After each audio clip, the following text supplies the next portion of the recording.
ৰাসৰ আকৰ্ষণ বিদেশী অভিনেতা।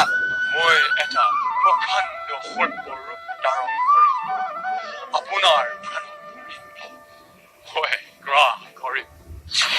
ধেমাজিৰ আকৰ্ষণ জলিউডৰ নায়িকা। সাত সাগৰ তেৰ নদীৰ সিপাৰৰ পৰা অহা টম বইট। মাজুলীৰ ৰাসত অসুৰৰ চৰিত্ৰত অভিনয় কৰিলে লণ্ডনৰ টমে। মই এটা প্ৰকাণ্ড সৰ্পৰ ৰূপ ধাৰণ কৰি আপোনাৰ মই গ্ৰাস কৰিম। টমৰ মুখত ভদ্ৰহাস্য, তৰ্জন গৰ্জন। টমৰ অভিনয় চাই দৰ্শকৰ হাত তালি। ৰজন জনাই গল চৌদিশ।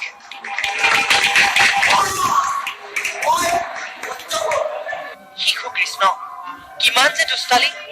ৰাসলীলাৰ নিশা প্ৰতিখন মঞ্চ যেন বৃন্দাবন শেষ হৈ পৰিল। মাজুলীৰ ৰাসতে যশোদাৰ ৰূপত ভাও দিলে অভিনেত্ৰী প্ৰাঞ্জনা দত্তই।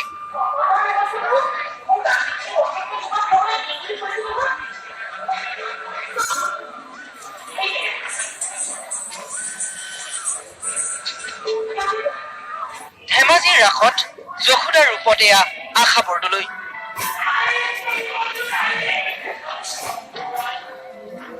ৰহাৰ ৰাসৰ অন্যতম আকৰ্ষণ আছিল শতাধিক গোপীৰ নাচ।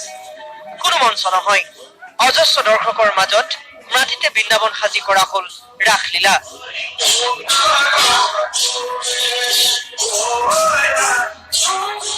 নামনিৰ বিভিন্ন ঠাইত মৃন্ময় মূৰ্তি প্ৰতিষ্ঠাৰে উদযাপন কৰা হৈছে ৰাস মহোৎসৱ। মুছলপুৰৰ দীঘলডঙাত 40টা মুছলমান পৰিয়ালে নৃত্য গীতৰ মাজেৰে উদযাপন কৰে ৰাসলীলা। পলাশবাৰীৰ ৰাসৰ আকৰ্ষণ আছিল 12ৰখনীয়া সাংস্কৃতিক শোভাযাত্ৰা। শোভাযাত্ৰাৰ একেবাৰে আগত মূৰত পাচি লৈ বাসুদেৱ। কংসৰ ভয়ত কৃষ্ণক লুকুৱাই থবলৈ নিয়া দৃশ্যৰ সংযোজনেৰে উলিওৱা হল দীঘলীয়া শোভাযাত্ৰা।